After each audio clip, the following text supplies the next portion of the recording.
Yes, you're welcome to lesson number 2 of alkenes. In lesson 1, we tried to look at the introduction part, and then we somehow started the nomenclature of alkenes. Now here, I want us to go straight to nomenclature of those alkenes that are branched. Nomenclature, let's see how we can name the ones that are branched.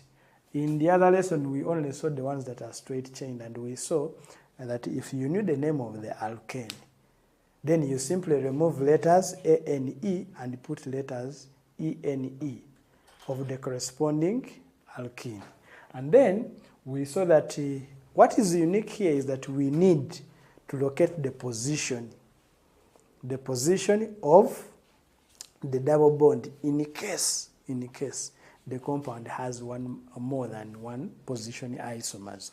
I think by now we know what we mean by position isomers, where compounds differ in the position of the functional group only. Otherwise, the carbon chain is the same. The arrangement of the carbon atoms is the same, but the position of the functional group differs. And that is what we saw, that here you need to locate the position of the functional group. And this one started with carbon atom number 4. We saw it in carbon atom number 5. Carbon atom number 2 and carbon atom number 3 have no way of having position isomers, and so their names do not have numbers in them. So now let's look at if you're going to name branched alkenes. Naming branched alkenes are named by locating the position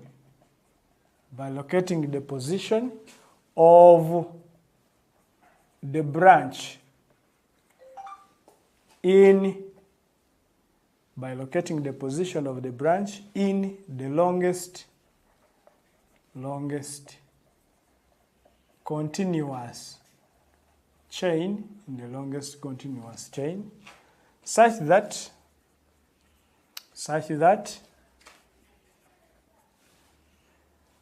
the functional group or the double bond, has the lowest number possible.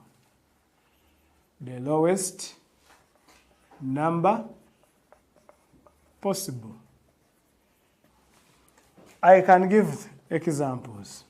So when you are naming the longest continuous chain to locate the position of the branch, still the double bond should be given the lowest number possible. So let's see one example here. I have CH3C. Okay, we have a double bond here, CH2, and then there is a branch there. How could you name this compound? What is the parent name? The parent name is quite clear. Parent name comes from the longest continuous chain, which should contain the double bond. So the longest continuous chain is actually this one. Okay? So the parent name is, this is 1, 2, 3. So that is a propene. I do not need to locate the position of the double bond because there is no position isomer to 3 carbon atoms. Position isomers would come up with 4. Okay. Now, what is the branch name? Okay. The branch name should carry the position in the longest continuous chain where it is located, the number of the carbon atom. So when naming, I name beginning with the site where the double bond is. So this is carbon atom 1 and this is carbon atom 2. So this is 3.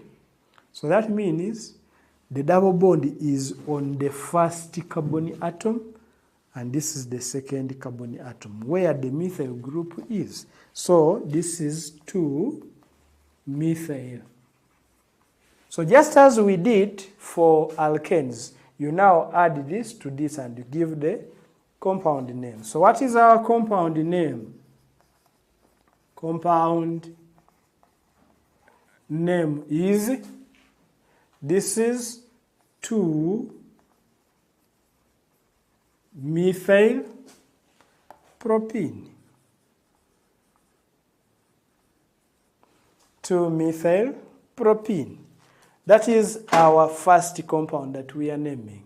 Let's see one more compound. Of course, we shall not name very many this time. You will see very many examples as we practice. So I'll give a few examples this time. Let's see another example. Example number 2. We have CH3C, CH3 double bond C, and another one, then CH3. So this is another compound that we would be interested to name. This time, the compound we have is symmetrical. The carbon atoms or the double bond divides the longest continuous chain into 2. So whether you number from this side or this side, you will come up with the same name. And so that is quite easy. However, you realize there are 4 carbon atoms. That means we are likely to have position isomers here. So if we are to have position isomers, then it is important to locate the name, or to locate the position of the double bond. So the double bond is on the second carbon atom. So what is the parent name? Parent name is, but 2-ene. But from butane, because there are 4 carbon atoms. Okay? And then 2-ene because it is position number 2 where we have the double bond. Then what about the branch name? Branch name. We are using those rules of alkenes that we did. The branch names, we have 2 methyl groups. So that means dimethyl. And then they are on to which carbon atoms? They're on carbon atom 1 and carbon atom 2 and carbon atom 3. So we shall say branch name is 2,3-dimethyl. Remember that we separate numbers from numbers using commas. We separate numbers from words using dashes. So now we can add this to that and form the compound name. So what is the compound name? Compound name. Compound name, we shall now have 2,3-dimethyl, 2,3-dimethyl butene, or but2-ene. 2,3-dimethyl but2-ene. So you realize that if you learnt how to name alkenes, there is no way this is going to be very hard. These are going to be very simple for you if you really learnt how to name alkenes. Alkenes. We are simply borrowing the ideas from there. Okay? So now, let's try to look at what if the compound is cyclic. What if the compound is cyclic? Yes, what if the compound is cyclic? So, cyclic alkenes. If I had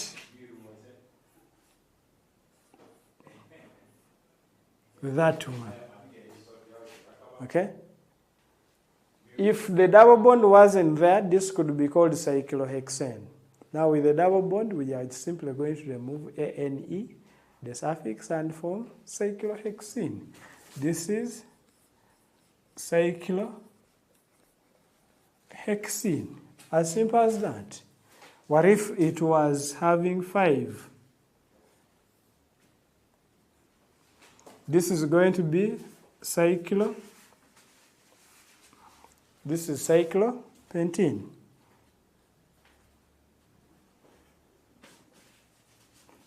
Like that. So it is very simple to name these organic compounds called alkenes once you understood how to name what we call alkenes.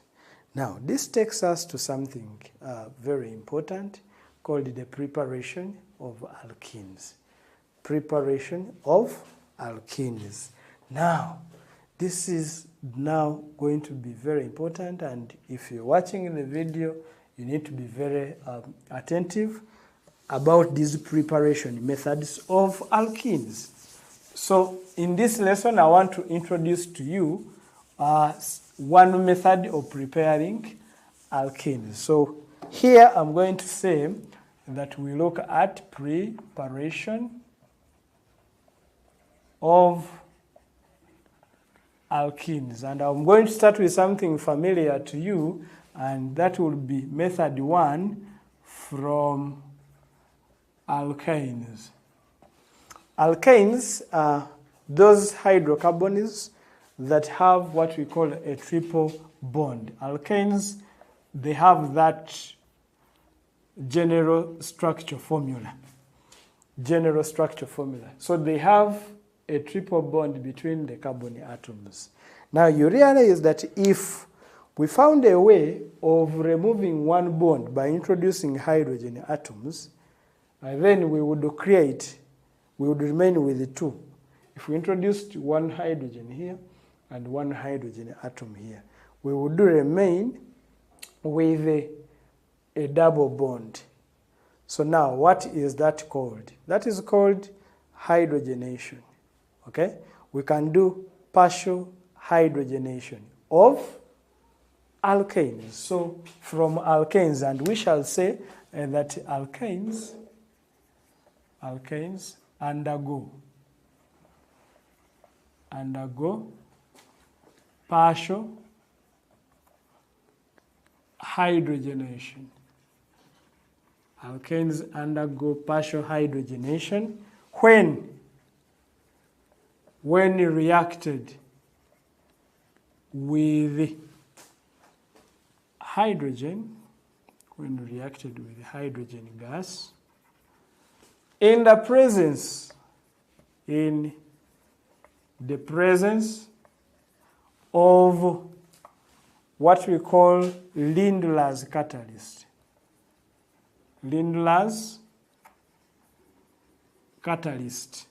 Now, most of the catalysts that we are familiar with increase the rate of reaction, and they are called positive catalysts. Now, Lindlar's catalyst is a combination of many things, very many things that we normally don't want to bother you with the content, but there are quite many. Lindlar's catalyst is a negative catalyst. It slows down the rate of a reaction. All of us that watched the video of preparation of alkanes from alkenes and alkanes, we said that if you had an alkyne and to it you introduced hydrogen gas, and in presence of a catalyst like platinum or palladium or nickel, and we said with nickel at 150 degrees Celsius, we say that this reaction will actually straight away take alkanes to alkanes, meaning that 2 molecules of hydrogen will be added. That reaction is very fast, that cannot be stopped at alkene level. It goes straight once you're using any of these catalysts, because these catalysts are positive catalysts. they increase the rate of reaction. So here, you straight away go to the formation of alkenes. Now, how, if we wanted to prepare an alkene, then we needed a catalyst that slows down the rate of reaction. That is why if we introduced hydrogen and we put what we call Lindlar's catalyst instead of those three, and we put Lindlar's catalyst instead of platinum or palladium or nickel at 150 degrees Celsius, the rate of reaction will be slowed down that we have only one molecule of hydrogen trying to, or added to the two carbon atoms, such that we form an alkene. And that is why we are calling it partial hydrogenation. So this is partial hydrogenation, this is complete hydrogenation. So for us in this lesson, or in this topic of alkenes, the method we want to consider is this one here. This one here. And for us to cause partial hydrogenation, the catalyst is called Lindlar's catalyst. A mixture of barium sulfate, quinoline, and many other contents there. So you don't need to cram the contents of Lindlar's catalyst. You need to know the name Lindlar's catalyst here. So now, after understanding that we can do partial hydrogenation using Lindlar's catalyst, then it is important that we look at some examples there. Some examples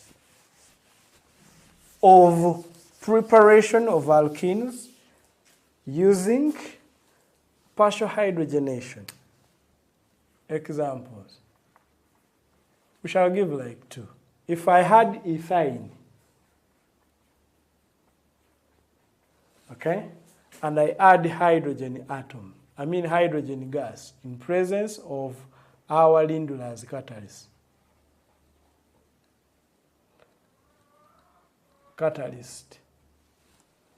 Our Lindlar's catalyst.